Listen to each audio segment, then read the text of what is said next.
इन पिंडाल में वेठल मोहतरम इज़्ज़त माब करनी सिंह सोढो साहब ऐं ॿिया सभई आयल महिमान मुस्लमान हिंदू सभु नमस्ते अस्सलाम वालेकुम।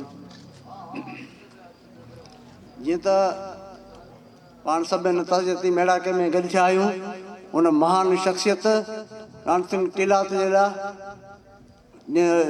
राण सिंह टीलात जी यादताज़ी लाइ ऐं उनखे पंहिंजे अक़ीदत जा गुल पेश करण लाइ हिते गॾु थिया आहियूं। राण सिंह टीलात तमामु हिकिड़ो महा इंसान हो। टीलात त नबा ठकुरनि जो टीलात हो, पर असां सभिनी हिते जे रहवासियुनि इलाइक़े जे माण्हुनि थरवासियुनि जे लाइ हिकिड़ो तमामु बहितरीनु इंसानु हो ऐं हिकिड़ो सुठो अॻवान हो। पर हू हिकिड़ो राजवाड़े जो बादशाह हो, पर हुन करे बादशाही जी हुन में बू न हुई। पर हू असां जेके हिते जा रहवासी आहिनि उन सां सादी हुन ज़िंदगी बसर कई। उन में वॾी बर्दाश्त हुई ऐं कॾहिं बि हुन पंहिंजो पाण खे को वॾो माण्हू कोन सम्झो ऐं हिते माण्हुनि जी वॾी ख़िदमत कई। सुलह कराइण में, फ़ैसिलनि में, तोड़ी सियासी मैदान में बि उन्हनि खे माण्हू चेयरमैन वाइस चेयरमैन जे ख़ानदान जे सॼे उन्हनि खे बि चेयरमैन चूंडियऊं ऐं साईं पाण बि ॿ दफ़ा चेयरमैन थी रहिया। यूसी मिठड़ियो भट्टी जा तमामु सुठो इज़त वारो वक़्तु गुज़ारियऊं। सभिनी हेल्प ऐं हमदर्दी कंदा हुआ ऐं अमन जो गहवार हुआ। माण्हुनि में सुलह कराईंदा हुआ। कॾहिं बि कंहिंखे विढ़ण करिणो कंहिं वटि हली वेंदा हुआ त माण्हू हुनखे खून बि बख़्श करे छॾींदा हुआ। इहे कंहिं हर कंहिं माण्हू जी अवस जी ॻाल्हि न आहे जो हुनखे एॾी इज़त मिले। छा हुन में हिकिड़ो मिठास हो, माण्हुनि खे अहिड़ो मोहबतूं अर्पियूं जेके हुन माण्हू हुनखे माण्हुनि जे दिलनि ते हुन राज कयो। माण्हुनि जी दिलि सां इज़त कंदा हुआ।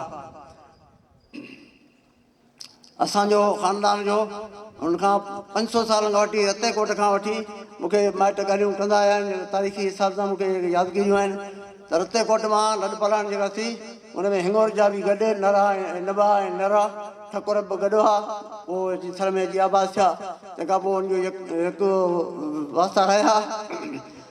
सभिनी असांजे ॾुखियनि सुखियनि घड़ियुनि में हिक ॿिए खे सॾींदा आहियूं, इज़त ॾींदा आहियूं, मान ॾींदा आहियूं ऐं छा इहे असांजा रीतूं ऐं रस्मूं हिक ॿिए लाइ मोहबतूं क़ाइमु रहनि। राण सिंह टीलात वतन सां मोहबत जो वॾो नाव हो। जंहिं वतन जी मोहबत जे करे पंहिंजो ख़ानदान सॼो इंडिया में आहे, पर हूंदे बि हिते रहियो, पंहिंजा आख़िरी वक़्तु हिते गुज़ारियईं ऐं हुनखे पंहिंजे वतन सां मोहबत हुनखे वञणु न पई चाहे।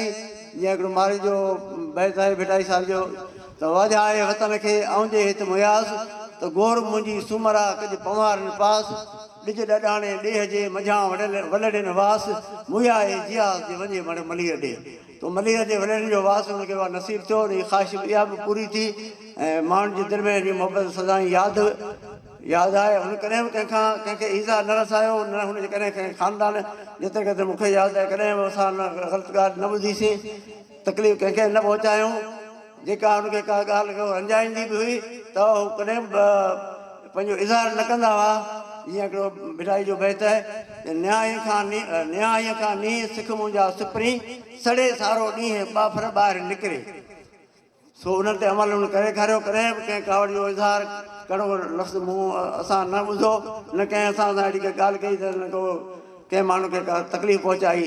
ठीकु आहे। ऐं हुन पंहिंजी सादी ज़िंदगी सादे नमूने करे, हालांकि हुनजी वॾी शख़्सियत हुई, राजा हो बादशाह हो इलाइक़े जो, पर हुन तमामु सादी ज़िंदगी गुज़ारी। उन करे हुनखे अॼु बि अहिड़ो मान मिलियो आहे, मर्तबो मिलियो आहे।